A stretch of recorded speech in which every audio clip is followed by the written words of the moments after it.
Hey! On se retrouve pour une nouvelle vidéo. Pas spéciale ou ni rien. Voilà, hein. On se retrouve pour une vidéo de mon étude magique de mars.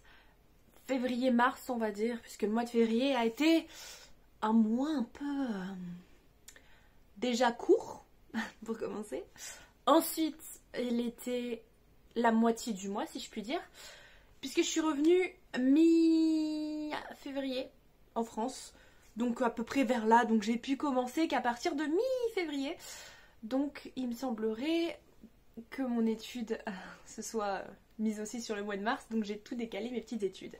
Déjà pour commencer, qu'est-ce qu'une petite étude? Tout simplement c'est un sujet où quelque chose que je vais prendre pendant un mois, que je vais étudier par rapport à la spiritualité, la sorcellerie, tout ça, l'ésotérisme, tout ce que vous pouvez ranger dans cette catégorie. Et donc ce mois-ci, ou ces mois-ci, sont plutôt consacrés au tarot. Le tarot, notre bon vieil ami le tarot, voilà. Le petit tarot. J'en ai plusieurs, parce que j'ai des tarots vraiment... j'adore les tarots, et j'adore aussi les utiliser. Voilà. Je ne l'ai pas rangé en plus celui-là, donc je vais pas vous montrer les cartes dans l'ordre, tout simplement non. Mais je vais vous montrer quelques petites cartes. Voilà, pour voir. Donc le tarot, qu'est-ce que c'est? Je vais faire un bref résumé, histoire que vous sachiez un peu. C'est tout simplement, voilà, des cartes, 78 pour être précise, qui sont rangées par arcanes mineures et arcanes majeures. Les arcanes majeures vont être au nombre de 22 pour les jeux classiques, mais je dois vous avouer que j'ai un petit faible pour les jeux qui sont avec plus de 22 arcanes majeures, voilà. Là-dedans, dans ce jeu que j'ai pris, qui est le tarot des songes, il y en a 24. Voilà, le tarot des songes de Tilly Walden, tout simplement. Et c'est pour ça que ça va être un petit peu plus compliqué quand il y aura plus d'arcanes majeures que d'habitude. Parce qu'il va falloir le petit livret obligatoire avec, sinon vous ne saurez jamais ce que signifient les deux dernières cartes. Voilà. S'il y en a plus de deux, bonne chance pour vous. Hein.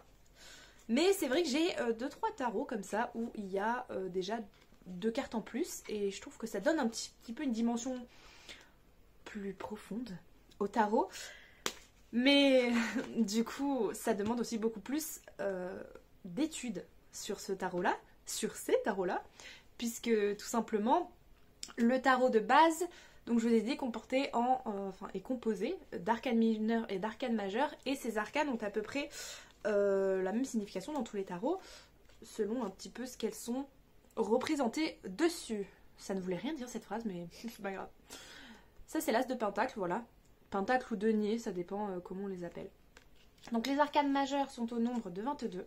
Et c'est un peu ce qu'on appelle la transformation, le chemin de l'âme. On part d'un chemin où on est vraiment au commencement, on ne sait pas trop ce qu'on fait, puis on va partir sur des hauts et des bas, et puis on arrive à la fin, la réalisation.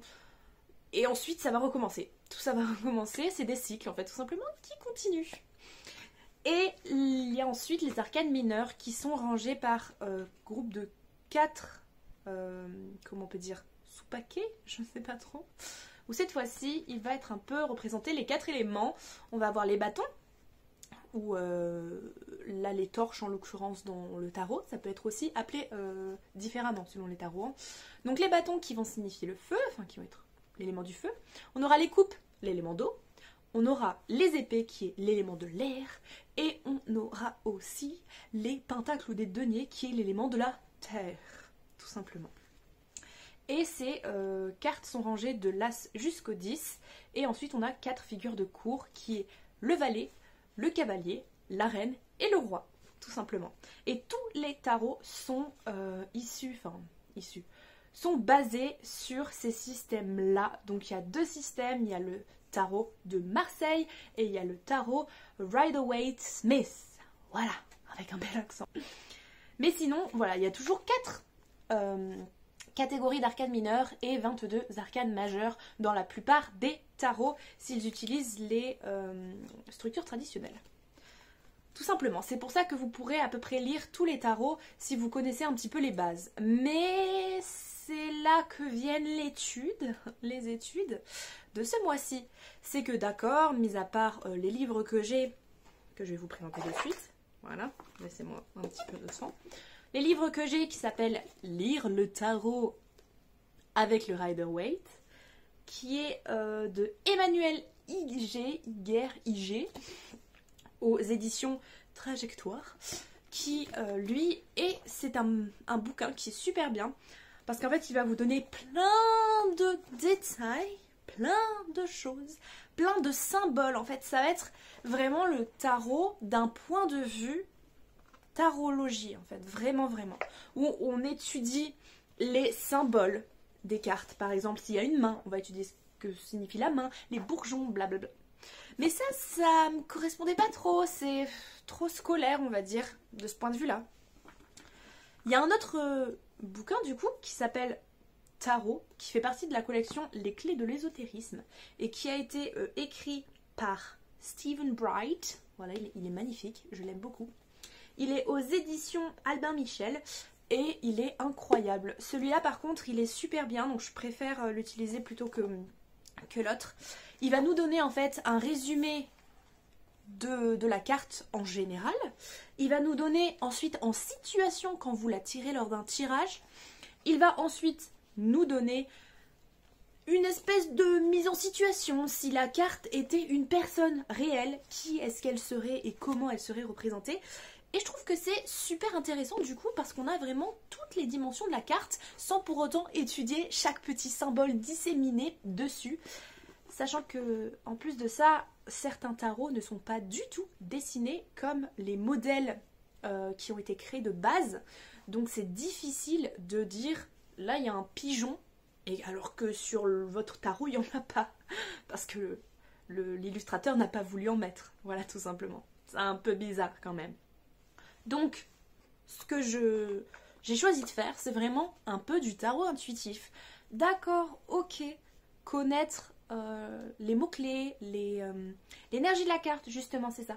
Se connecter à l'esprit, à l'égrégore de la carte. L'égrégore, les égrégores. On en fera un podcast, un épisode de podcast de la forêt occulte. Et tout simplement... La forêt occulte, le jardin occulte. J'ai oublié comment je l'ai appelé. Bref. Et donc du coup, c'était beaucoup plus instinctif et ça me correspondait mieux de savoir vraiment la carte, ce qu'elle pouvait me dire. Mais pour ça, j'étais un peu perdue. Parce qu'à chaque fois que je tirais, je voyais la carte et j'avais besoin de mon livre. Sinon, je ne savais pas trop comment interpréter la carte. J'arrivais pas en fait à me connecter vraiment au tarot, à l'égrégore du tarot, à l'énergie qu'il en dégage. Et là... illumination, ou plutôt coup de pouce de l'univers, si on peut le dire comme ça, est arrivée la chaîne de Yéna. Yéna ou la chaîne de Soul Shadow, voilà, c'est le nom de sa chaîne. Je la mettrai évidemment en barre d'infos. J'adore cette personne, elle est incroyable. Et je suis sa formation du coup sur le tarot et pop culture qui est juste une tuerie. Vraiment, elle parle avec des mots qui sont clairs et vraiment des idées qui sont dans notre culture de maintenant. Donc vraiment la pop culture, elle peut vraiment associer une carte à une musique, associer une carte à un acteur ou une actrice ou à des personnages fictifs. Et ça va vraiment vous donner cet aspect vivant de la carte. Et le fait aussi qu'elle donne des noms à ses tarots, c'est super ingénieux et super intéressant parce que ça crée vraiment un égrégore. D'ailleurs, vous pouvez voir ici, pouf, pouf, que j'ai ces 4 petits jeux qui sont sortis chez Grimaud. Voilà, ils sont trop bien, ils sont juste incroyables. Je tire une carte tous les jours avec l'oracle de Lucie, ils sont pépitas, voilà, je vous les recommande. Et franchement, j'adore sa formation, elle est juste incroyable. Ça me permet vraiment de comprendre les cartes. Maintenant, dès que je les vois, je suis vraiment en train de me dire, cette énergie-là, c'est cette énergie-là qu'on veut. Parce que je fais pas les cartes à l'envers, à l'endroit, pour moi, elles sont tout le temps à l'endroit en fait. Mais du coup, ça aurait pu être quelque chose de toujours positif. Et dans ces cas-là, ça n'a aucun sens. Mais non, au final, c'est vraiment se connecter à cette énergie. C'est ça qui me manquait. Et plus récemment, cet été, je dirais, l'été, oui, c'est cet été. Je me disais, on est en quelle année là? Mais non, c'est cet été avant que je parte, j'ai pris ces cahiers d'été, donc cahiers spiritualité, voilà. Et donc c'est sur le tarot. Je l'ai commencé, je ne l'ai pas encore fini, mais pour moi c'est des choses que je vais pouvoir reprendre cet été tout simplement. Cette fois-ci en étant vraiment dans un été complet, puisque je ne partirai pas en Angleterre, mais je partirai probablement en Irlande pour déménager, mais bon ça c'est autre chose. Et donc je pourrais continuer un peu tout ce que j'ai et dans les domaines de mes études aussi, de continuer ça. Donc c'est pas mes études, je veux dire scolaires ou quoi que ce soit, c'est des études vraiment magiques. C'est dans ma pratique à moi, je décide de faire ces études-là tous les mois et j'aimerais vous parler tous les mois du coup un petit peu de ces études-là. Comme ça s'étend, non s'étend c'est mieux. Comme ça s'étend sur 2 mois, et ben j'ai décidé de faire une vidéo maintenant un petit peu à la moitié du mois qui va bientôt faire 1 mois. Et donc comme j'ai pris la formation quand je suis revenue en France, bah je suis encore en train de la faire. Voilà, je suis encore en train de la faire. Donc je peux pas vous en dire grand chose sur la finalité. Je peux vous dire ce que je suis en train de voir et ce que je suis en train de faire. Là j'en suis vraiment aux arcanes mineures. J'ai fini une série d'arcanes, celle des coupes. On va passer au bâton. Et du coup j'en suis vraiment à ce moment-là. Une fois qu'on a fait les arcanes mineures, les derniers modules vont être pour évidemment se connecter au tarot et comment tirer vraiment avec un tarot et faire avec les oracles. Ça va être vraiment très très intéressant. Donc je vous le recommande à 100% pour les personnes qui pourraient se poser la question. Et pour moi, bah, le tarot, ça va vraiment devenir un outil comme ça l'était avant, mais où je vais vraiment avoir une connexion forte avec, et pas seulement me dire, ok, donc cette carte au sens littéral, c'est ça, donc aujourd'hui, il va peut-être arriver ça et tout. Non. Ça va vraiment être aller chercher en profondeur et peut-être comprendre du coup plus de choses que ce qui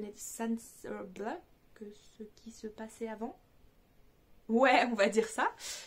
Et aussi, je vais pouvoir proposer des tirages de tarot sur ma boutique, enfin mon auto-entreprise que je vais faire parce que j'arrive dans la phase 3 de ma formation de Reiki. Donc je suis bientôt maître Reiki. Pour l'instant je suis praticienne. Donc j'espère que ça va vite se décanter et qu'ensuite je pourrai vous accueillir dans mon auto-entreprise. Petit mot de la fin avant de vous laisser. Voilà, je vous ferai peut-être une autre vidéo pour vous dire comment c'était et la finalité de tout ça. Mais du coup, petit mot de la fin, j'ai repris les lives sur Twitch depuis à peu près 1 semaine et demie. Et je suis super contente parce que j'adore faire ces petits lives. Donc là encore, c'est un peu brouillon. J'essaye un peu de mettre un emploi du temps. Je vais peut-être mettre 3 lives par semaine. Potentiellement le lundi matin, le mercredi soir, enfin fin d'après-midi, soir. Et le vendredi matin. J'adore stream le matin, c'est tellement reposant et les gens sont trop bienveillants. Donc si jamais ça vous intéresse, n'hésitez pas à venir dans la barre d'infos, cliquer sur le petit lien pour aller sur le Twitch. On fait des jeux vidéo, on fait du dessin, il y aura des tirages de tarot quand j'aurai fini ma formation de tarot. Et il y aura aussi, j'espère dans l'avenir, de l'herboristerie qui parlera un petit peu de tout ça. Peut-être faire des mélanges en direct, expliquer ce que je fais. Mais pour ça, il faudrait que je finisse les études. Et une vidéo aussi par la suite. Bref, voilà. Donc, merci beaucoup d'avoir regardé cette vidéo. N'hésitez pas à la liker, à vous abonner et, je me suis griffée, à mettre un commentaire. Et moi, je vous dis à la prochaine pour une nouvelle aventure. Bye!